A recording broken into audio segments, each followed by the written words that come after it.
کیا خواتین کا چوڑی پہننا فرض ہے؟ لڑکیوں کا چوڑی پہننا کیسا ہے، فرض یا مستحب؟ کیونکہ جماعت میں جو عورتیں آتی ہیں ان کا کہنا ہے کہ جو لڑکیاں چوڑی نہیں پہنتی ان کے ہاتھ کا کھانا پینا جائز نہیں۔ احمد صاحب ممبئی سے۔ دیکھو، لڑکیوں کا چوڑیاں پہننا افضل ہے، بہتر ہے، کیونکہ شریعت یہ چاہتی ہے کہ عورت عورت بن کے رہے، مرد مرد بن کے رہے۔ تبھی نبی صلی اللہ علیہ وسلم نے مردوں کو عورتوں کی مشابہت سے، عورتوں کو مردوں کی مشابہت سے منع کیا۔ اور ایک خاتون کا ہاتھ آپ صلی اللہ علیہ وسلم نے دیکھا جس پہ مہندی نہیں تھی، تو ان کو تنبیہ کیا آپ صلی اللہ علیہ وسلم نے۔ تو اس لیے علماء کہتے ہیں کہ عورت کے لیے عورت بن کے رہنا ہی بہتر ہے، تو اس لیے چوڑیاں افضل ہیں، بہتر ہے، لیکن فرض واجب بہرحال نہیں ہے، اور کوئی نہ پہنے تو کوئی واجب نہیں ہے۔ اور اس کے ہاتھ کا یہ کھانا نہ کھانا یہ بھی غلط ہے، کھانا بھی کھا سکتے ہیں، اس کے ہاتھ کا کوئی حرج نہیں ہے۔ خاندان میں نظروں کی حفاظت کا کیا حکم ہے؟ ہمارے ہاں جب مہمان آتے ہیں یا ہم کہیں جاتے ہیں تو نامحرم خواتین بے پردہ ہوتی ہیں، وہ سامنے آ کر بیٹھ جاتی ہیں۔ والدین اصرار کرتے ہیں کہ ان سے ملاقات کرو۔ اگر ہم مسکرا کر بات نہ کریں یا بے تکلف ہو کر بات نہ کریں اور نظر کی حفاظت کریں تو اسے بد اخلاقی سمجھا جاتا ہے اور رشتہ داروں کے ناراض ہونے کا خدشہ ہوتا ہے۔ ایسے میں ہم گناہ سے کیسے بچیں؟ حارث صاحب، دیکھیں، رشتہ داروں میں جو جوان لڑکیاں اگر آپ سے پردہ نہیں کرتی تو وہ گنہگار ہوں گی۔ پردہ کرنا عورت پہ فرض ہے، مرد پہ نہیں ہے۔ آپ اپنی خالہ سے، پھوپھی سے، ان رشتہ داروں سے ملنے کے لیے جاتے ہیں تو اگر ان کی بیٹیاں ہیں، کزنیں ہیں یا اور رشتہ دار خواتین آپ کے سامنے آ کے بیٹھ جاتی ہیں تو یہ ان کو شریعت گنہگار کر رہی ہے۔ آپ نے کام کیا کرنا ہے، آپ نے ہنسی مذاق بے تکلف ہو کے نہیں کرنا ان کے ساتھ، اور جتنا آسانی سے آپ کے لیے ممکن ہو نظر کی حفاظت کرنی ہے آپ نے۔ لیکن آپ نے یہ نہیں کرنا کہ اب آپ اس چکر میں بیٹھ گئے کہ جی اب لڑکیوں کی محفل لگی ہوئی ہے تو چلو اس کو اور طول دو۔ آپ گئے تھے اپنی خالہ سے ملنے تو فوکس انہی کو کریں آپ، پھر بھی وہ آ کے بیٹھ جاتی ہیں تو ظاہر ہے وہ تو ان کی غلطی ہے نا، وہ آپ کی غلطی نہیں ہے۔ پردہ عورت پہ فرض ہے، مرد پہ نہیں فرض ہے۔ مرد پہ یہ ہے کہ خام میں لڑکیوں میں گھسنے کی، جیسے وہ ہم بچپن میں ہوتا ہے نا، لڑکیوں میں لڑکا گھوں کھاتا۔ اب پہلے ہمارے زمانے میں بچپن میں تو ایسا ہی ہوتا تھا کہ وہ لڑکیوں کا شادی بیاہ میں تمبو الگ ہوتا تھا، لڑکوں کا الگ ہوتا تھا۔ کوئی لڑکا ادھر سے گھس کے لڑکیوں میں گھستا تھا تو ہم تو مذاق اڑاتے تھے، لڑکیوں میں لڑکا گھوں کھاتا۔ تو آپ خام میں لیڈیز ڈپارٹمنٹ میں کہیں زنانیاں بیٹھی ہوئی ہیں اس میں گھسنے کی کوشش نہ کریں، یہ مرد کے مردانگی کے بھی خلاف ہے اور یہ بہت ہی بیہودہ حرکت ہے۔ لیکن یہ کہ آپ عام محفل میں بیٹھے ہو، اس میں اگر آپ کی رشتہ دار خواتین آ کے بیٹھ جاتی ہیں تو آپ نہیں بیٹھے، بیٹھی تو وہ ہیں، تو آپ بس یہ احتیاط کریں کہ حتی الامکان نظر کی حفاظت کریں، اور کوئی ضرورت کی بات وہ پوچھ رہی ہیں تو آپ بتا بھی سکتے ہیں، اور پھر تھوڑا ریزرو رہیں آپ۔ عورت کو خود اندازہ ہو جاتا ہے یہ بندہ ریزرو ہے۔ پھر بھی اگر بد اخلاقی کا تانا آپ کو لگتا ہے تو آپ بد اخلاقی کے تانے پہ پریشان نہ ہو، اور اس میں آپ گنہگار نہیں ہوں گے، چاہے والدین آپ کے ناراض ہی کیوں نہ ہو جائیں، ٹھیک ہے نا، آپ گنہگار نہیں ہوں گے۔ اور کوشش کریں پھر اس میں کوئی جو جتنی دیر ضروری آپ کا بیٹھنا ہو اتنا بیٹھیں، اس کے بعد اٹھ کے پتلی گلی سے آپ نکل لیں۔ زیادہ ٹائم ایسی مجلس میں آپ نہ گزاریں، کیونکہ آپ گئے اپنے ماموں سے ملنے، چاچا سے ملنے اور لوگوں سے ملنے، تو جتنی دیر کے لیے آپ گئے تھے اتنی دیر بیٹھیں اور پتلی گلی سے آپ نکل کے آ جائیں۔ لڑکیوں کی وجہ سے وہاں محفل میں زیادہ دیر نہ بیٹھیں آپ۔ بسم اللہ الرحمن الرحیم۔ عورت کا گھر میں ٹائٹس یا پینٹ پہن کر رہنا، کیا گھر میں عورت پینٹ یا ٹائٹس پہن سکتی ہے؟ گھر میں ہم علیحدہ رہتے ہیں، بچوں کے علاوہ کسی غیر مرد کا آنا جانا نہیں ہے، تو میں یا میری بیٹی پینٹ یا ٹائٹس پہن کر رہ سکتے ہیں اور اس حالت میں نماز پڑھ سکتے ہیں، جبکہ میرے شوہر کو ایسے کپڑے پہننا پسند ہیں، البتہ باہر جاتے ہوئے نقاب کرتی ہوں۔ دیکھیے، مسلمان عورت کا ہمیشہ سے جو لباس رہا ہے نا، وہ ڈھیلے ڈھالے کپڑے رہا ہے۔ یہ جو ٹائٹس وغیرہ ہماری خواتین نے پہننا شروع کی ہیں، یہ ویسٹرن کلچر ہے، غیر مسلموں کا ڈریس ہے۔ ان کے ہاں مذہبی پابندیاں نہیں ہوتی، آزاد ہوتے ہیں، بلکہ ڈریس کے معاملے میں ہی وہ آزاد ہیں کہ پہنے یا ادھورے لباس پہنے، ان کی مرضی ہے۔ تو مسلمانوں کا جو کلچر ہمیشہ سے رہا ہے وہ ڈھیلے ڈھالے کپڑے، خاص طور پر عورت کے بارے میں تو بہت زیادہ حیا کی تعلیم ہے اسلام میں۔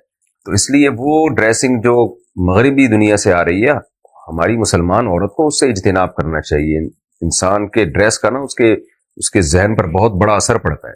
تو آپ نے بتایا کہ گھر میں کوئی غیر مرد نہیں ہوتا، ٹھیک ہے، غیر مرد گھر میں نہیں ہوتا تو لیکن بچے تو ہوتے ہیں نا، تو بیٹیاں تو ہوتی ہیں، تو بیٹیاں ماں سے پھر وہ ڈریسنگ سیکھتی ہیں۔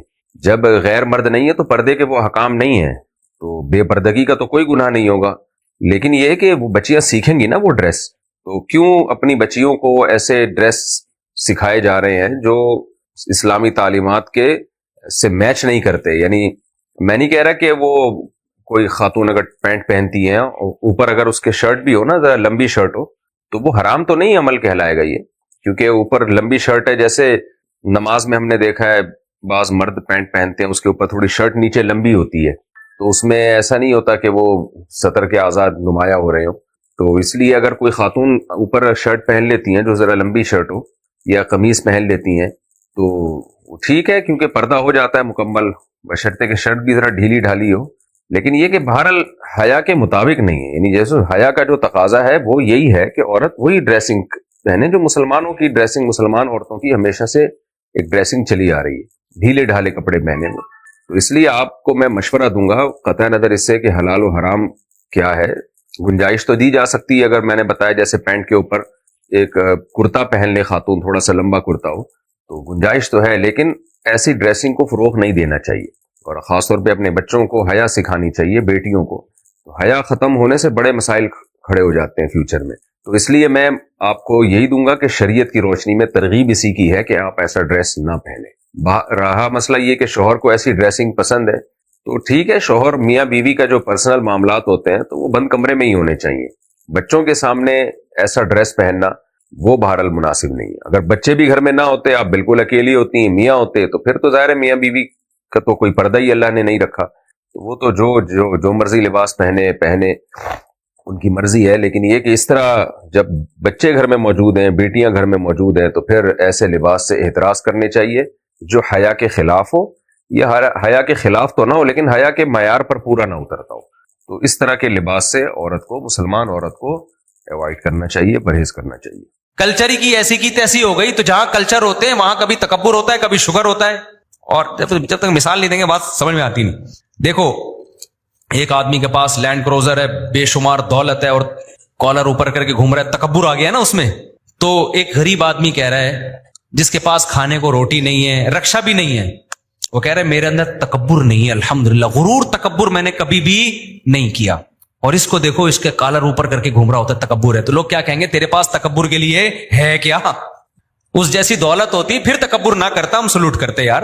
تو گوروں کے پاس کچھ سسٹم ہی نہیں ہے, کوئی خاندان بچے ہی نہیں ہے, کوئی روایات سارے ایک جیسے اسکولوں میں پڑھتے ہیں, سارے ایک جیسے لا کو فالو کر رہے ہوتے ہیں, کوئی خاندانی روایات ہی نہیں ہے کہ ہماری پرمپرا ہے کہ بھائی بہنوں کو کھلاتے ہیں, شوہر بیویوں کو کھلاتے ہیں.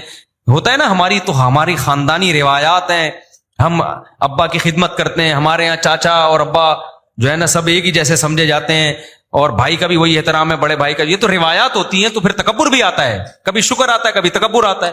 تو عربوں کا تو ایک روایات ہے بھائی, ایک مذہب ہے, خاندان ہے, اس میں جو نیک لوگ ہیں وہ شکر ادا کرتے ہیں, جو بگڑے ہوئے ہیں وہ تکبر میں آ جاتے ہیں. عربوں میں سارے متکبر بھی نہیں ہوتے, بہت سے متواضع بھی ہوتے ہیں. تو گورے کی مثال نہ کمپیئر نہیں کیا کرو ان چیزوں میں, ان کی بیچاروں کے پاس کلچر ملچر ہے ہی نہیں. اب گوروں میں میاں بیوی میں بھی بہت کم جھگڑے ہوتے ہیں, پتہ ہے آپ کو, ہوتے ہی نہیں. جھگڑے کی کوئی چیز ہے ہی نہیں کم بختوں کے پاس. نہ گورے نے گیس کا بل دینا ہے, نہ بجلی کا بل دینا ہے, نہ بیوی کو چائے پلانی ہے اس نے اپنے خرچے پہ, نہ اس نے بچوں کی, بچے ہی نہیں ہے تو بچوں کی ٹینشن کہاں سے ہو گئی. تو گھر میں سکون نہیں ہوگا میرے بھائی, کوئی ٹینشن نہیں ہے, کسی قسم کا کوئی ریلیشن ہی نہیں ہے. اچھا لوگ کہتے ہیں جب نہیں ہے ٹینشن تو پھر ہم بھی وہی والی لائف کیوں نہیں لے کر آئے, ہم بھی ٹینشن ختم کریں. او بھائی یہ خود بہت بڑی ٹینشن ہے کہ آپ کی محبتیں ہی ختم ہو گئی ہیں جو سکون کا ذریعہ بنتی. محبتیں سکون کا ذریعہ بنتی ہیں, ریلیشن سکون کا ذریعہ بنتا ہے. کچھ اس کے تھوڑے تھوڑے سائیڈ افیکٹ بھی ہوتے ہیں, انہوں نے سائیڈ افیکٹ ختم کرنے کے چکر میں ریلیشن ہی ختم کر کے, یہ خود ایک بہت بڑی ٹینشن. اس کی مثال ایسے ہے, ایک آدمی کھانا کھاتا ہے, اس کو پھر نیند آتی ہے, کہتا ہے یار فریش نہیں رہتا میرا دماغ کیونکہ میں کھانا کھاتا ہوں نا, اور پھر مجھے بیت الخلا بھی جانا پڑتا ہے, کبھی کبھار قبض بھی ہو جاتا ہے, کھانا ہی چھوڑ دو. تو قبض کی ٹینشن بھی ختم, جو بار بار نیند آ رہی تھی وہ ٹینشن بھی ختم. لیکن یہ کم ٹینشن ہے کھانا نہ کھانا, جو ہر وقت ایک ٹینشن رہے گی, ایک کھانے کی ضرورت رہے گی. 10 ٹینشنوں سے آپ نے اپنے آپ کو بچا کے ایک اتنی بڑی ٹینشن میں ڈال دیا کہ وہ تمام ٹینشنوں پہ حاوی ہے. انگریز کی زندگی ٹینشن فری ہے, لیکن کیوں ٹینشن فری ہے؟ اس لیے کہ ریلیشن اور محبتیں ختم. یہ خود ایک بہت بڑی ٹینشن ہے, کیونکہ انسان کو اللہ نے انڈیویجول نہیں بنایا رہنے کے لیے. انسان ان مخلوقات میں سے ہے جو جتھے اور گروہ بنا کے رہتے ہیں. ان میں باپ بھی ہوتا ہے, ماں بھی, خالہ بھی, پھوپھی بھی, نانی بھی, دادی بھی, بھتیجے بھی, بھانجے بھی, بہویں بھی, داماد بھی, اس میں گروپ میں اللہ نے انسان کو بنایا ہے. تبھی تو اللہ نے انسان کی نیچر بیان کی ہے, فجعلہ نسبا وصہرا, ہم نے تمہیں پانی سے بنایا اور ددیال اور ننیال والا بنایا, ہم نے تمہیں سسرال والا بنایا. تو یہ خدا نے بنایا ہے. اب جو ددیال ننیال سسرال والا نہیں ہوگا تو نیچر سے ہٹ گیا نا, وہ تو نیچر سے ہٹ کے سکون ملے گا یا یہ بے سکونی کی طرف جائے گا؟ وہ کیا ہو گیا بھائی جان؟ تو نیچرل لائف تھوڑی رہی ہے اس کی, پھر وہ تو ایک انسان ہے بس, نہ اس کا کوئی ریلیشن ہی نہیں ہے, کوئی قربانی کا جذبہ ہی نہیں دوسرے کے لیے. تو انگریز کی میاں بیوی سے کس بات کی لڑائی ہو؟ ہاں تک ہوتی پھر بھی ہے, کمال کی بات یہ ہے, لڑنے کے لیے کچھ بھی نہیں ہے, پھر کس بات پہ لڑ رہے ہو یار؟ ہمارے ہاں لڑائی ہو تو سمجھ میں آتا ہے, وجہ اس کی ہے کہ ریلیشن ہے, اور صرف خالی پیلی کی آئی لو یو نہیں ہے, بلا وجہ کا ریلیشن. گورے بھی ویلنٹائن ڈے پہ اپنی محبوبہ کو پھول پیش کرتے ہیں. ہماری یہاں خواتین کو شکایت ہوتی ہے میرا میاں پھول نہیں پیش کر رہا. بھائی اس کو اپنی محبت کے ثبوت کے لیے پھولوں کی ضرورت بولو نہیں, وہ اس سے زیادہ ایک ویلڈ ثبوت پیش کر رہا ہے, بہت ہی اسٹرانگ ثبوت پیش کر رہا ہے کہ تم میری سچی مچی میں وائف ہو. اس کا ثبوت یہ تھا اس نے مہر, اس نے گھر کا انتظام کیا. گیس بجلی کا بل کون دے رہا ہے تمہارا؟ پھر وہ ابیوزو لینگویج آ جائے گی, بیگم کو کہتے تمہارا باپ دے رہا ہے, لیکن یہ بالکل مناسب نہیں ہے اس اسٹائل میں بات کرنا. بچے پریگننسی کے پہلے دن سے لے کے بچے کی ولادت اور جب تک بڑا نہیں ہو جاتا ساری ٹینشن کون اٹھا رہا ہے؟ باپ اٹھا رہا ہے. آخری دن تک, حتیٰ کہ بیٹیوں کی شادی کے بعد کی ٹینشن بھی اٹھا رہا ہے وہ, کہ داماد صحیح سلوک کر رہا ہے کہ نہیں کر رہا. اور کیا ثبوت چاہیے بھائی؟ گورے کے پاس یہ تمام چیزیں نہیں ہیں, لہذا وہ لڑتے نہیں ہیں. ویلنٹائن ڈے پہ اپنی وائف یا گرل فرینڈ یا جو بھی ان کی, وہ بھی بڑے تکلفات ہیں اس میں, تو ایک عدد اس نے پھول پیش کر دیا, اور وہ بھی پتہ نہیں ہے اس کے خرچے سے ہی نہ لے کے کیا ہو. یہ بھی اب اتنا خرچہ گورا, اب کتنا بڑا دل رہا نہیں ہے اس کا. تو کیا پھڈا کیری ہے کیا اس کے پاس؟ ہمارے نانا سے جب کوئی پوچھتا تھا کہ آپ کے گھر میں خیریت ہے, وہ کہتے تھے خیریت کم بختوں کے ہاں ہوتی ہے. صحیح ہے نا, جن کے کوئی ہو ہی نہیں. ہمارے تو بہو ہیں, داماد ہیں, بیٹے ہیں, پوتے ہیں, پوتیاں ہیں, بیٹیاں ہیں. کبھی کسی کے سر میں درد ہے, کبھی کسی کا موڈ آف ہے, اس کو منانے میں لگے ہوئے ہیں. کبھی کوئی بے روزگار ہے, وہ صلواتیں سن رہا ہے, تو آگے سے ایک دن اس نے بھی سنا دی. خیریت کن کے ہاں ہوتی ہے میرے بھائی؟ کم بختوں کے, بدقسمتوں کے ہاں ہوتی ہے, جن کے ہاں ہزار ہزار گز کے بنگلے اور دیواریں ہوں. میں ایسے مالداروں کے گھر میں بار بار بتاتا ہوں, جاتا ہوں, 1000 گز کا بنگلہ, ایک بڈھا بڈھی بیٹھے ہوئے ہیں, خیریت ہی خیریت ہے, لیکن اس خیریت میں ڈپریشن میں جا رہے ہیں. اس خیریت میں کہاں جا رہے ہیں؟ ڈپریشن. ہمارے یہاں تو سب چیزیں چل رہی ہیں. اس دن کیا ہوا؟ ظاہر ہے ہمارے گھر زیادہ ہے تو خیریت کا ریشو بھی تھوڑا سا کم ہوگا ہمارے یہاں. صحیح ہے, کہیں نہ کہیں کچھ نہ کچھ اونچ نیچ ہلکی پھلکی جھڑپیں چلتی رہتی ہے. بارڈر پہ لڑائیاں ہلکی پھلکی نا چلتی رہتی ہیں ہمارے گھر میں. محبتیں ہیں تو جھڑپیں بھی ہوں گی نا ہلکی پھلکی. بچے بھی ہیں, ایک بچے نے کسی کے لگا دیا چمبا, اب وہ بیٹھا ہوا ہے, وہ آگے سے وہ لگائے گا, تو پھر اب بڑے مسائل ہوتے ہیں, چھوٹے موٹے چلتے رہتے ہیں. اور یہ بہت اچھی, ہم اس پہ خوش ہیں الحمدللہ. ہمیں وہ والی خیریت نہیں چاہیے جو گورا جس خیریت کا قائل ہے, وہ والی نہیں چاہیے بھائی ہمیں. تو ایک دن کیا ہوا, وہ ابھی کیا بتایا یار, اپنے گھر کی باتیں اچھا بھی نہیں لگتا بتانا. میرا کہیں گھر میں ہلکی پھلکی سی اونچ نیچ ہو گئی, مجھے میٹر بہت گھوم گیا نا اس دن, غصہ مجھے زیادہ آ گیا. میں نے کہا یار اب میں گھر میں رہا تو پھر لڑائی ہو جائے گی, تو گھر سے شارٹ ہو جاؤ. بہتر یہی ہے کہاں چلے جاؤ, گھر سے نکل جاؤ. سب سے بہتر طریقہ یہی ہوتا ہے, میاں بیوی میں کہیں اونچ نیچ ہو جائے تو گھر سے نکل جاؤ. میں گھر سے نکل گیا, کہاں جائے بھائی, دوسرے گھر میں چلا گیا. اچھا, جب غصے میں آدمی ہوتا ہے تو اس کو چھوٹی بات بہت بری لگتی ہے. دوسرے گھر میں کوئی چھوٹی سی بات تھی جو زیادہ بڑی نہیں تھی, لیکن میری مرضی کے خلاف تھی وہ, تو میں چونکہ غصے سے آیا تھا تو مجھے وہ چھوٹی بات لگی بری, تو میں نے ڈانٹ دیا ذرا زور سے. حالانکہ وہ اتنی ڈانٹنے کی بات نہیں, غصہ پہلے ادھر آیا ہوا تھا, تو میں نے کہا پارسل کرو نا کہیں تو نکالو اس کو.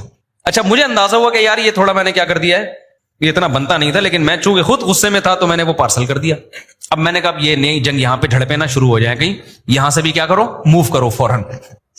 گورے کو یہ باتیں سمجھ میں نہیں آئی. ہم وہاں سے نکلے, اب تیسرے گھر میں جاؤ تو ایسا نہ ہو کہ وہاں کچھ اور ہو. تو میں نے کہا دفتر ہی سب سے بہتر ہے, آفس. مجھے غصہ بہت شدید آیا ہوا تھا نا, یہ پرسوں ترسوں کی بات ہے. میں اس غصے کی کنڈیشن میں آیا آفس. جیسے ہی آفس میں گھسا ہوں, ایک صاحب بیٹھے ہوئے ہیں, یہ دارالعلوم کرنگی سے 2 علماء آئے ہیں آپ سے ملاقات کے لیے. اب بے وقت کوئی بندہ آئے نا, اس سے آدمی کو, اور مجھے تو بہت زیادہ غصہ آتا ہے کہ میں ریلیکس ہونے کے لیے آیا ہوں اور ابھی میرا دماغ نارمل کنڈیشن میں نہیں ہے. اچانک 2 بزرگ شخصیات ملاقات کے لیے آ جائیں تو آدمی پہلے نارمل ہوتا ہے تو بات کرتا ہے نا کسی سے. لوگ تو وہ تو بےچارے مولانا تھے, اب کیا کہہ سکتا ہوں میں, بزرگ نہیں تھے, نوجوان مولانا تھے وہ. میں نے کہا یار ان کو سناؤ ٹائٹ قسم کی نا, کہ بھائی آپ پہلے ٹائم لے لیتے, آدمی ہر وقت ایک جیسی حالت میں نہیں ہوتا, بے وقت آپ آ کے ٹپک گئے. اب میں جیسے ہی اندر گھسا ہوں تو بندے نے بتایا کہ یہ 2 آئے ہیں آپ سے ملاقات کے لیے. اب میں پھیکی تکلف والی مسکراہٹ, السلام علیکم, آپ سے مل کے دل تو چاہ رہا تھا کہ بالکل بھی خوشی نہیں ہوئی ہے, کیونکہ میں تو آیا ہوں تھوڑا, جتنا بھی غصہ آ رہا ہو نا, اصول یاد رکھو, گھر سے نکل جاؤ, آدھا 1 گھنٹے بعد آدمی نارمل ہو جاتا ہے. غصے کی کنڈیشن میں وہاں رہنا بہت خطرناک ہے. یہ میرا تجربہ ہے, ہمارے سے زیادہ کس کا تجربہ ہوگا؟ آپ کا ایک کا تجربہ ہوگا, ہم نے تو بہت سارے تجربے ہیں ہمارے پاس, ہول سیل کے حساب سے تجربے ہیں. میں تو تجربہ سینٹر کھولنا چاہ رہا ہوں اب. حقیقت ہے اس کا اصول یہ ہے کہ غصے میں, کیونکہ آدمی جتنا بھی نیک ہو, ہم تو کوئی بہت نیک بھی نہیں ہے, بہت نیک تو دور کی بات, ہم تو کوشش کر رہے ہیں نیک بننے کی, تو ہم جیسوں کو تو بھائی سیدھی سی بات ہے, آدمی ڈر جاتا ہے, اپنے اوپر کبھی اعتماد نہیں کرنا چاہیے, غصے میں کبھی صحیح فیصلے ہوتے ہیں انسان سے. تو میرا تو اصول ہے, زیادہ آ رہا ہے گھر سے نکلو بھائی, جاؤ باہر جا کے بیٹھو, تو ریلیکس ہو جاتا ہے, پھر اس کے بعد نارمل کنڈیشن میں آتا ہے. اور یہ ہر شخص پر ہوتی ہے, کوئی ایسا نیک دنیا میں نہیں ہے کہ جی وہ غصہ ہی نہ آتا ہو, بالکل ریلیکس ہی رہتا ہو, ایسا کچھ نہیں ہوتا. اگر کوئی ایسا بول رہا ہے تو پاگل ہے, وہ نیک نہیں ہے. تو میں نے کیا کیا, میں جب دفتر میں آیا ہوں تو 2 بیٹھے ہوئے, پگڑی بھی باندھی ہوئی, داڑھی بھی ان کی, آپ سے ملاقات کے سلسلے میں حاضر ہوئے. مجھے آیا غصہ کہ یار ایک تو بے وقت آ گئے, اور میں ابھی میں نارمل کنڈیشن میں ہوں, میں آپ کے سامنے بیٹھ کے کیسے بات کروں. میں بیٹھ گیا کیونکہ مجھے لگا میں جاؤں گا یہ ان کی بے اکرامی نہ ہو جائے. تو مجھے خیال ہوا کہ یار اگر میں بیٹھا رہا تو بے اکرامی کا زیادہ خطرہ ہے.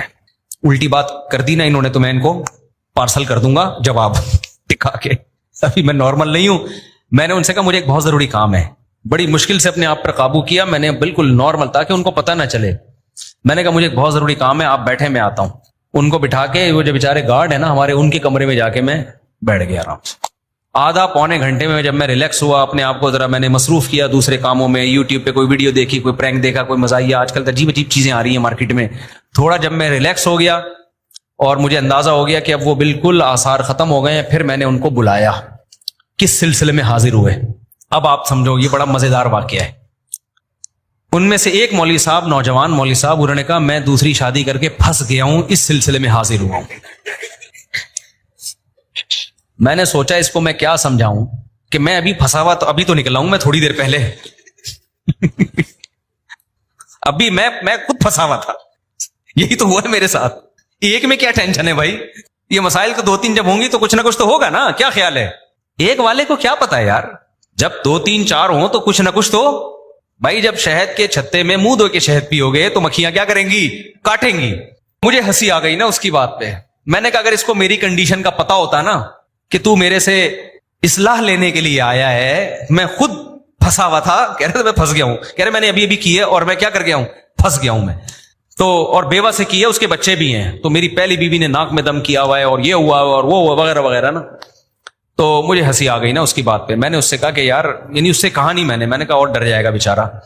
تو دل میں میرے یہ تھا کہ میں خود پھنسا ہوا تھا, آدھا ابھی تھوڑی دیر پہلے میں نکلا ہوں, ورنہ میں تو آدھے گھنٹے سے تو پھنسا ہوا ہی تھا نا میں. اچھا, تو کہنے لگے مجھے کیا کرنا چاہیے. میں نے پھر اس سے پوچھا. اب دیکھو, میں اگر غصے کی کنڈیشن میں ان کو مشورہ دینا شروع کر دیتا تو صحیح مشورے نہیں دیتا. نارمل کنڈیشن میں آ گیا, اس لیے میں کہتا ہوں جب بھی آؤ نا ٹائم لے کے آؤ. ہر وقت ہر آدمی اس موڈ میں نہیں ہوتا کہ آپ اس کے سر پہ کھڑے ہو جاؤ. لوگ بہت زیادہ اصرار کر رہے ہوتے ہیں, جا رہا ہے آدمی تھکا ہوا ہے اور لوگ کھڑے ہو جاتے ہیں, نہیں آپ سے ملنا ہے, میں لانڈی سے آیا ہوں, میں فلاں جگہ سے ہوں. بھائی اب میں انسان ہوں یار, تو میں کیسے, ہو سکتا ہے میں کوئی غلط بات کر دوں آپ سے غصے میں. تو ہر آدمی کی ہر وقت ایک جیسی کنڈیشن نہیں ہوتی. تو پھر میں نے کہا آپ بتائے کیا کہانی ہے. انہوں نے بتایا کہ جی میں نے تو بچوں والی بیوہ سے شادی کی ہے, میرے تو یہ ہو گیا, ہائے میرا تو یہ ہو گیا, فلانا ہو گیا. میں نے کہا ٹینشن لینے کا ہے ہی نہیں. کہہ رہے اب کیا کروں میں نے کہا اب آپ سب کو بتا دو, میں نے کر لیے. کسی کے باپ میں طاقت ہے نا, جو اکھاڑنا ہے کیا کرے, اکھاڑ لے. ایسی کی وہ بیچارے نا ٹھٹرے ہوئے, گھبرائے ہوئے, ایسے لگ رہا تھا کہ قتل کر کے آئے ہیں اور پولیس پیچھے پڑی ہوئی ہے. میں نے کہا دیکھو آپ نے کام زندگی میں ایک ہی دفعہ بھی کیا ہے خاندانی. تو کہہ رہے ہیں اب ہوگا کیا. میں نے کہا اب ہوگا یہ کہ یہ ٹینشن رہے گی 6 مہینے. 6 مہینے کیا رہے گی, ٹینشن. کہتے ہیں پھر کیا ہوگا. میں نے کہا پھر آپ کو ٹینشن کی عادت ہو جائے گی. میں نے کہا میرے ساتھ بھی ایسے ہی ہوا تھا, پھر مجھے کیا ہو گئی, عادت ہو گئی ہے. اب میں اس کو کیا کر رہا ہوں, انجوائے کر رہا ہوں. تو وہ بیچارے کہنے لگے یار کیا مطلب. میں نے کہا تھوڑی کم ہو جائے گی, ٹینشن اتنی نہیں رہے گی, لیکن اب یہ دماغ سے نکال دو کہ ٹینشن فری زندگی. اب وہ چونکہ گھبرانے لگے کہ یار یہ کیا, اب تو ہمیں, میں نے کہا عادت ہو جائے گی آپ کو, ایسا نہیں ہے, جو کنڈیشن اس وقت ہو رہی ہے نا وہ نہیں رہے گی. تو کہتے ہیں کیا فائدہ, کچھ نہیں. میں نے کہا بھائی فائدہ بھی بہت ہے, اللہ کے بندے, یہ تو ایک پہلو ہے نا, اس کے اور بہت سارے پہلو بھی تو ہیں. تو آپ کی دونوں بیگم آپ سے محبت بھی کریں گے انشاءاللہ. ایسا نہیں ہوگا کہ میری پہلی بیوی جا رہی ہے چھوڑ کے مجھے, میں نے کہا چلی جائے گی واپس آ جائے گی. اس کو آدھا میاں جانے سے غم ہو رہا ہے تو پورا میاں کیسے کسی کو دے سکتی ہے؟ وہ خود سوچو یار. آپ آدھا لڈو کاٹ کے کسی کو دے رہے ہو تو آپ کو تکلیف ہو رہی ہے, تو آپ تکلیف سے بچنے کے لیے پورا لڈو اس کو دے سکتے ہو؟ میں نے کہا آپ کی فرسٹ وائف کو تکلیف ہوئی ہے کہ میرا آدھا میاں کسی اور کا ہو گیا, تو کیا غصے میں وہ بقیہ آدھا بھی دے دے گی اس کو؟ کبھی نہیں دے گی. وہ جائے گی 6-7 مہینے کے بعد اس کو لگے گا میں تو میاں لیس ہو گئی, تو تھوڑا سا جو مل رہا تھا کم از کم وہ تو لو نا, اس لیے وہ 6 مہینے بعد واپس آ جائے گی. یہ انشاءاللہ میں آپ کو امید دلاتا ہوں ایسا ہوتا ہے, وہ 6-7 مہینے میں آ جائے گی واپس انشاءاللہ. باقی یہ کہ میں نے کہا انجوائے کرو, ٹینشن لے کیوں رہے ہو؟ تھوڑی دیر کی ہوتی ہے ٹینشن, گھر سے باہر نکل جایا کرو, جب سیٹ ہو جاؤ تو پھر واپس جاؤ. پھر جب ٹینشن ہو تو 6-8 دفعہ ایسا ہوگا تو بیگم بھی سمجھ جائے گی بھائی یہ بات کرو ہی نہیں, کہ بندہ ہی گھر سے اسٹارٹ ہو جاتا ہے. وہ بھی تو تھوڑی سی اس میں بھی تو اللہ نے عقل دی ہوگی نا. تو میں نے کہا اس کی برکتیں, میں نے کہا ثواب کتنا کیا. اگر اس بیوہ سے آپ شادی نہ کرتے, سوسائٹی میں وہ زنا پر مجبور ہوتی کہ نہیں ہوتی؟ بتاؤ نا. اس کے بچوں کی کفالت نہ ہوتی, زانی بنتی وہ. یہ اور کیسے اس سوسائٹی میں کیسے بچ سکتی ہے ایک عورت؟ میں نے کہا وہ کام کیا جو پیغمبروں نے کیا ہے. حضرت ابراہیم علیہ السلام کی 2 بیویاں تھیں, ان میں بھی ٹینشن ہوتی تھی. ہمارے نبی کی 9 بیویاں تھیں. ایک دفعہ آپ صلی اللہ علیہ وسلم کا گھر میں اونچ نیچ ہوئی, آپ صلی اللہ علیہ وسلم اتنے پریشان ہوئے کہ گھر سے 1 مہینے کے لیے چلے گئے اور قسم اٹھا لی کہ میں اپنی کسی زوجہ کے قریب نہیں آؤں گا. 29 دن کے بعد واپس آئے ہیں. تو صحابہ نے کہا یا رسول اللہ آپ نے تو 1 مہینے کی قسم اٹھائی تھی. فرمایا مہینہ 29 دن کا ہے. ٹھیک ہے نا, مہینہ کتنے دن کا ہے؟ 29. چاند نظر آ گیا تھا, فرمایا 1 مہینے کے تو 29 دن کا مہینہ ہے. تو ہمارے پیغمبر سے بڑا کون ہو سکتا ہے؟ اس کے بعد بھی آپ نے کہا کہ بھائی کبھی نبی نے ایسے کہا کہ میں نے 9 بیویاں رکھی تو میرا تو تجربہ ہے بھائی نہیں کرو اس زمانے میں, یہ بالکل بھی مناسب بولو نہیں ہے. کبھی کہا نبی نے؟ فرمایا حبب الی النساء والطیب, اللہ نے میری نظر میں عورت کو محبوب بنا دیا ہے, یعنی نکاح کو. سب سے اٹریکٹیو چیز اللہ نے مرد کے لیے کس کو بنایا؟ عورت کو. بے شک 20 ٹینشنیں دے, خدا کی قسم اس کے بغیر گزارا نہیں ہے. وہ جو سکون ملتا ہے وہ ٹینشنوں سے زیادہ ملتا ہے. سمجھ میں نہیں آ رہی میرا خیال ہے بات؟ محبت بھی تو ملتی ہے. عورت جتنا شوہر سے محبت کرتی ہے اتنا کسی اور سے کرتی ہے محبت. یہ محبت آپ کو بیوی سے ملے گی, کسی اور سے, اور لڑتی بھی تو محبت ہی کی چکر میں ہے. تو یعقوب علیہ الصلوۃ والسلام نے 2 شادیاں کی. دوسری بیوی کے جو پہلی وائف کے جو بچے تھے انہوں نے دوسری وائف کے بچے کو کنویں میں ڈال دیا, یوسف علیہ السلام کو. کیسے خطرناک سائیڈ ایفیکٹ سامنے آئے نا دوسری شادی کے. کیا ہو گیا بھائی آپ لوگوں کو؟ یعقوب علیہ السلام کی جو پہلی وائف کے بچے تھے انہوں نے دوسری وائف کے بیٹے کو, سوتیلے بھائی کو, اٹھا کے کہاں ڈال دیا؟ کنویں میں. کس قدر خطرناک سائیڈ ایفیکٹ سامنے آئے نا دوسری شادی کا. تو کبھی ملتا ہے میں یعقوب علیہ السلام نے اپنے بچوں کو کہا ہو کہ بھائی میرا تو تجربہ بہت خطرناک رہا, تم لوگ یہ کام نہ کرنا. سوتیلے بھائی ہوتے ہیں ان میں جیلیسی میں پتہ نہیں کیا کیا ہو جاتا ہے. نا یعقوب علیہ السلام نے اس کے بعد بھی ایک اور نکاح کیا ہے. جب یوسف علیہ السلام گم گئے تھے تو پھر بھی ایک نکاح کیا, اور آگے ان کی اولاد میں موسیٰ علیہ السلام پیدا ہوئے, انہوں نے 4 شادیاں کی. انہوں نے یہ نہیں کہا کہ میرے دادا یعقوب علیہ السلام نے 2 کی تھی, اس کے کتنے سائیڈ ایفیکٹ سامنے آئے تھے تو میں تو اب ایک ہی کروں گا. انہوں نے بھی 4 کی. تو یہ تمام سائیڈ ایفیکٹس کے ساتھ ہی یہ عمل کیا ہے؟ سنت. اسی میں اللہ نے برکت رکھی ہے, ان تمام ٹینشنوں کے ساتھ. اور یہ چھوٹی ٹینشنیں ہیں, یہ آپ کو بڑی ٹینشنوں سے بچاتی ہیں. نہیں آئی بات سمجھ میں تو کر کے دیکھ لو, اور تو دیکھو پھر آپ کو لگے گا کہ یار اس میں فائدے زیادہ ہیں, ورنہ وہی خیریت ہے. پھر دیکھو بالکل ٹینشن فری تو ایک بھی نہ کرو پھر شادی, وہ پھر گورے والی لائف ہے.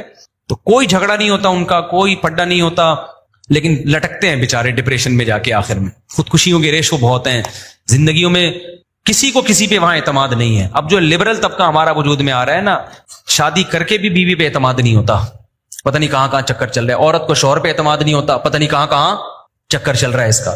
تو میں نے وہ جو بیچارے نے بیوہ سے کی ہے نا, میں نے ان کو بڑی حوصلہ دلایا. میں نے کہا آپ نے جنت کما لی بھائی اپنے لیے, باقی یہ موسٹ وانٹیڈ لکھ دو اپنی بائک کے پیچھے. کیونکہ جو آپ کو لوگ جب ٹینشن دیں اور آپ ٹینشن لینا شروع کر دو نا تو لوگ اور زیادہ دیتے ہیں. تو میں نے کہا ہمیشہ ٹینشن دینا سیکھو, لینا مت سیکھو. ان کو میں نے ایسے حوصلہ دلایا. کہنے کیسے؟ میں نے کہا آپ نے جب کی ہے لوگ آپ کو برا بلا کہہ رہے ہیں, ہائے چھوٹے چھوٹے بچے پہلی کے, ان پہ ترس نہیں آیا, اور ہائے ہائے یہ ہے نا, ہائے ہائے یہ ہائے ہائے بہت کر رہے ہوتے ہیں. تو میں نے کہا گریبان کھولو اور آپ بولو کہ میں بندہ ہی ٹھیک نہیں ہوں. کیونکہ لوگ آپ کو برا کہیں گے, آپ جاؤ گے ڈپریشن میں کہ میں برا ہو گیا, میں اتنا برا آدمی ہوں. تو آپ بولو بھائی میں نے کب کہا کہ میں نے ایک آدمی ہوں, میں تو بہت ہی برا آدمی ہوں. لوگ آپ کو کہیں گے ٹھرکی. کیا کہیں گے؟ آپ بولو بھائی ہم تو ٹھرکی ہیں, ہم تو برے ہیں. ہمارے ایک دوست تھے اس کلاس فیلو, تو وہ سید تھے. اچھا ایک اور کلاس فیلو تھے وہ زبیری، حضرت زبیر بن عوام کی اولاد میں تھے. ایک اور تھا وہ بھی سید تھا لڑکا. اب لڑکے آپ کو پتا ہے کہ وہ نہیں نسب وسب کو مانتے. کلاس فیلوز جو ہیں وہ تو مذاق اڑاتے ہیں نا. تو جو کہتا تھا میں زبیر بن عوام رضی اللہ عنہ کی اولاد میں ہوں، لڑکے نے ابے تو کسی چمار کی اولاد میں ہے، تو زبیر بن عوام تو بڑے صحابی تھے، یہ بکواس کر رہا ہے. وہ ڈپریشن میں جاتا، اوئے ہمارا بڑا اونچا خاندان ہے بھائی. دوسرا کہتا ہے میں سید ہوں. ابے تو کہاں کا سید آ گیا، پتہ نہیں عیدی سینٹر سے ملا ہے، کہاں سے ملا ہے، اور اپنے آپ کو پیغمبر کی طرف منسوب کر دیا. وہ جاتا تھا کس میں؟ ڈپریشن میں. تیسرا بڑا ٹائٹ تھا، وہ میں نہیں تھا، پہلے میں یہ بتا دوں کیونکہ میں تو سید نہیں ہوں بھائی. وہ بھی سید تھا. اس کو جب وہ کہتا نا میں سید ہوں تو وہ کہتا ہے ابے تو کہاں سے سید؟ کہہ رہے نہیں ہم تو کچھ بھی نہیں ہے بھائی، ہم تو بہت ہی برے لوگ ہیں، ہم تو برے لوگ ہیں بھائی، ہمارا تو کوئی نسب ہی نہیں ہے. تو وہ ایسی باتیں کرتا تھا کہ اس کو کوئی چھیڑتا نہیں تھا پھر، کہ یہ چھیڑ ہی نہیں رہا، جب اس کو چھیڑو تو یہ چھیڑ ہی نہیں رہا. تو جب لوگ آپ کو ٹینشن دیا کریں نا کہ تم 2 نمبر ہو، تم یہ ہو، آپ بولیں بھائی ہم 2 نمبر ہیں. ہم نے کب دعویٰ کیا مجھ سے؟ ہم ٹھرکی ہیں. ہم کیا ہیں؟ میں نے جب دوسری شادی کی نا تو بہت لوگوں نے کہا ٹھرکی ہے. میں نے کہا میں اتنا ٹھرکی ہوں کہ تیسری بھی کروں گا. میں تو بہت ہی برا آدمی.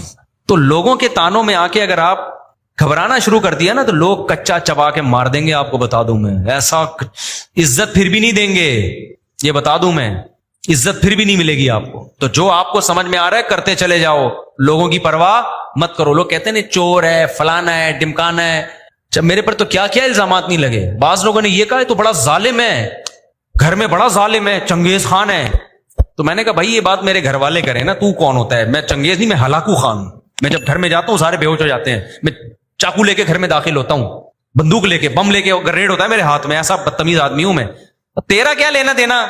ایک چھوٹا سا واقعہ بس آخری، پھر یہ ٹاپک کمپلیٹ. پچھلے ہفتے ایک صاحب نے دوسری شادی کی، پکڑے گئے. بالآخر بیوی نے کمپرومائز کر لیا، فرسٹ وائف نے، کہ چلو ہو گئی، میں برداشت کر رہی. بیگم کے کوئی تھے پتہ نہیں کوئی بہنوئی، وہ زیادہ اچھل رہا تھا 2-2 فٹ نا. اب جب بیگم نے کمپرومائز کر لیا ہے، فرسٹ وائف نے مان لیا ہے، تو وائف کا بہنوئی اس کا کوئی حق بنتا ہے بھائی؟ بتاؤ نا. بیگم نے کمپرومائز کر لیا، چلو بھائی کر لی ہے، مجھے تکلیف تو ہوئی ہے لیکن اب چلو بس ٹھیک ہے، زندگی گزارتے ہیں. بیگم کو کا ریئیکشن سمجھ میں آتا ہے، اس کو تو میں کہتا ہوں برداشت کرو، بیچاری کو تکلیف ہوئی ہے، اس سے بدماشی سے بات مت کرو. آپ نے جب دوسری کی نا اور بیگم رو رہی ہے تکلیف، تو پھر بدماشی نہ دکھاؤ. دیکھتا ہوں میں تیسری بھی کر کے دکھاؤں گا، یہ بے موقع ہے. یہ بدماشی کیا ہے؟ اس کا زخم صحیح زخم ہے. عورت کو شوہر سے محبت ہوتی ہے بھائی، وہ محبت ڈیوائڈ ہوتے ہوئے بہت مشکل ہوتا ہے اس کے لیے برداشت کرنا. تو اس کو بدماشی نہ دکھاؤ کہ میں تو ایک اور کروں گا، نہیں، یہ بے موقع بات ہے. اس کو بتاؤ بیگم کیا کروں میں، مفتی صاحب کے بیان میں بیٹھتا تھا، ہو گئی غلطی ہو گئی. اس کو تو یہ بتاؤ مجھے تم سے بہت محبت ہے، اور ہونی بھی چاہیے. اس کو ٹائم بھی زیادہ دو شروع میں، اس کے زخم پہ جو ہے نا مرہم کی ضرورت ہے. اس کو بدماشی سے نہیں، اس کو محبت دو، عزت دو، پہلے سے زیادہ پروٹوکول دو. کوئی پڑوسی آ رہا ہے لڑنے کے لیے، اس سے بدماشی دکھاؤ کہ تیرا کیا میں تو بدماشی سسرال میں نہیں دکھا رہا تھا، میں بدماشی اڑوس پڑوس میں دکھا رہا تھا جن کو تکلیف ہو رہی تھی دوسری شادی پہ. تو اب کیا ہوا کہ وہ مجھے اپنی پوری کہانی نا انہوں نے سنائی. یہ 1.5-2 ہفتے پرانی بات ہے. کہنے لگے کہ میں جو ہے میں برداشت کرتا رہا، بیگم تو میری مان گئی، اس کو میں نے محبت سے سمجھایا، لیکن وہ آئے تو وہ انکل تھے، وہ انکل بھی یعنی کوئی جوانی انکل تھے وہ، تو وہ یہ کہ وہ بہت زیادہ کر رہے تھے، بہت زیادہ. جب انہوں نے وہاں تو مجھ سے ایک بہت بڑی غلطی ہو گئی. کہہ رہے میں نے غصے میں ان کے تھپڑ لگا دیا کھینچ کے. حضرت میرا بالکل ارادہ نہیں تھا تھپڑ مارنے کا، اور بس میں کیا کروں. اور پھر ایسے آنکھوں میں نمی، اس کے 1 گھنٹے کی کتھا سنائی ہے اس بندے نے، اور وہ تھپڑ کو فوکس کیا ہوا تھا اس نے کہ حضرت وہ میں نے بہت مجھ سے غلطی ہوئی، وہ میں نے ایک تھپڑ، میرا ارادہ نہیں تھا. میں نے کہا کمبخت 1 گھنٹے میں تو نے ایک ہی ڈھنگ کا کام کیا کہ اس کو تھپڑ مارا تو نے، اور اسی پہ تجھے ندامت ہو رہی ہے. اس بندے کو میں نے اس طرح سے سمجھایا. میں نے کہا اس پورے گھنٹے میں ایک کام آپ نے ڈھنگ کا کیا. میں کافی دیر سے انتظار کر رہا تھا کہ تھپڑ کیوں نہیں مار رہے آپ اس کو. 1.25 گھنٹے کے بعد جا کے آپ نے اس کو تھپڑ مارا، جو پہلے 1.25 گھنٹے پہلے مار لینا چاہیے تھا. جب تیری بیوی راضی ہے تو اتنا دور کا بندہ آ کے وہ تجھے سر پہ چڑھ رہا ہے، تو تو بول بھائی تیرا نہ لینا نہ دینا، نہ میں نے تیرے خرچے پہ کی ہے، نہ تیرا کوئی لینا دینا. تو کون ہوتا ہے مجھے سمجھانے والا؟ 2-4 منٹ سمجھاتا ٹھیک ہے، نہیں تو پھر کیا کرتا بھائی، نکل یہاں سے تو. میں نے کہا اس پورے 1 گھنٹے میں آپ نے ایک ہی تمیز کا کام کیا ہے، جو تھپڑ والا، اور اسی پہ آپ کو کیا ہو رہی ہے؟ ندامت. تو یہ آپ کا کام نہیں ہے. یہ 2 شادیوں کے لیے ضروری ہے پہلے سے تھپڑ تیار کر کے رکھو. تھپڑ سے میری مراد ضروری نہیں تھپڑ ہو، یعنی ڈائلاگ آپ کے پاس ہونے چاہیے. وہ ڈائلاگ یہ ہونے چاہیے بھائی کی اپنے خرچے پہ، لوگ کہیں گے ٹھرکی ہے، بولے ہاں ہے ٹھرکی، آپ کو کیا تکلیف ہے، اپنے خرچے پہ ٹھرکی ہے نا، ہم آپ کے خرچے پہ تھوڑی ٹھرکی ہیں. تو یہ بدماشی والا جب تک آپ کا اسٹائل نہیں ہوگا، آپ میں کانفیڈنس پیدا نہیں ہوگا، اور قوم آپ کو دبا دبا کے سسرال بھی دبا دے گا. سسرال بھی ایک حد تک برداشت کرنا چاہیے، ذہن میں رکھو. ایک حد کے بعد جا کے پھر سسرال کو بولو بھائی آپ کس میں رہو، اپنی لمٹ میں رہو. اگر اپنا کماتے ہو، اپنا کھاتے ہو، اپنا کھلاتے ہو تو سسرال بھی. تو یہ میں اخلاق کی بات کر رہا تھا. اب ظاہر ہے جس کا یہ اسٹائل ہوگا تو لوگ بولیں گے یہ دیکھو دینداروں کے اخلاق. تو بھائی ہر جگہ سلیمان علیہ السلام کا ہدہد سے بات کرنے کا اسٹائل کچھ اور تھا، ملکہ سبا سے بات کرنے کا اسٹائل کچھ اور تھا. شروع میں تو مسلمان صاحب نے ملکہ سبا کو بھی دھمکی دی تھی، لیکن جب پتہ چل گیا فرما بردار بن کے آ رہی ہے تو پھر بڑے اچھے اخلاق سے ملکہ سبا سے بات کی ہے. ہمارے صوفی لوگ ہوتے تو وہاں بھی اعتراض کرتے کہ نامحرم سے بات کر رہے ہیں. کیا کر رہے ہیں؟ سلیمان علیہ السلام نامحرم کو بلایا انہوں نے اپنے محل میں. تو عجیب عجیب سے دینداری کے ہمارے ہاں معیار بن چکے ہیں، اس کو بہت زیادہ اصلاح کی ضرورت ہے. ابھی بھائی سلیمان علیہ السلام نے اس نامحرم کو بلایا. اچھا یہ بھی اشکال ہوتا، دیکھو جب سلیمان علیہ السلام نے کہا نا کہ اس محل میں داخل ہو جاؤ تو ملکہ سبا نے اپنی پنڈلیاں کھولی. اس کو یہ تھا کہ یہ پانی ہے. تو ہمارے یہاں کے جو فنڈامنٹلسٹ قسم کے دیندار ہیں وہ وہاں بھی اعتراض کرتے کہ ملکہ سبا اپنی پنڈلیاں کھول رہی ہے تو سلیمان علیہ السلام اس کو جیل کیوں نہیں بھجوایا کہ ایک نامحرم کے سامنے اپنی پنڈلیاں کھولی انہوں نے. بھائی بات یہ ہے کہ یہ موقع نہیں ہے ان چیزوں کا. آج کل کیا کرتے ہیں، نامحرم کے سامنے پنڈلی عورت نہیں کھول سکتی، لیکن ہر جگہ نہیں علی المنکر کا موقع نہیں ہوتا. کون سی چیز بے موقع ہے، کون سی با موقع ہے، یہ جب تک آپ نہیں دیکھیں گے اس وقت تک تبلیغ آپ کے لیے جائز نہیں ہے. آج بعض دفعہ علماء کسی خاتون کو انٹرویو دے رہے ہوتے ہیں، لوگ اس پہ بڑا اعتراض کر رہے ہوتے ہیں نامحرم کے سامنے بیٹھے ہوئے ہیں. بھائی نامحرم کے سامنے بند کمرے میں جمع ہونا حرام ہے. نامحرم کے سامنے اوپنلی اگر کوئی بیٹھا ہے اور کسی مسلک سے بیٹھا ہے تو پردہ تو عورت پہ فرض ہے، مرد پہ تھوڑی فرض ہے پردہ. تو اس پہ بھی لوگ بڑا اشکال کرتے ہیں. تو یہ سب چیزیں دین کے علم کی کمی کی وجہ سے.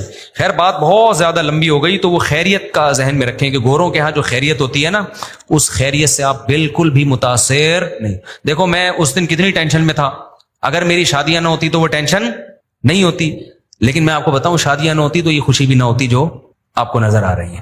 وہ ٹینشن کم ہے جو کبھی کبھار ہوتی ہے، جو انسان کو خاندان سے، جس کو ہندی میں پریوار کہتے ہیں، اولاد ملتی ہے، بیگمات ملتی ہیں، سسرالز ملتے ہیں، اور آپ کو ایک پورا ریلیشن ملتا ہے. یہ خوشیاں ان چند سائیڈ ایفیکٹ پہ بھاری نہیں بلکہ بہت زیادہ بھاری ہیں. اس لیے اسلام کے حکم کو فالو کرو. چھوٹی موٹی ٹینشنیں ہر گھر میں ہوتی ہیں، وہ چلتی رہیں گی ہمیشہ. سمجھتے ہو کہ نہیں سمجھتے ہو؟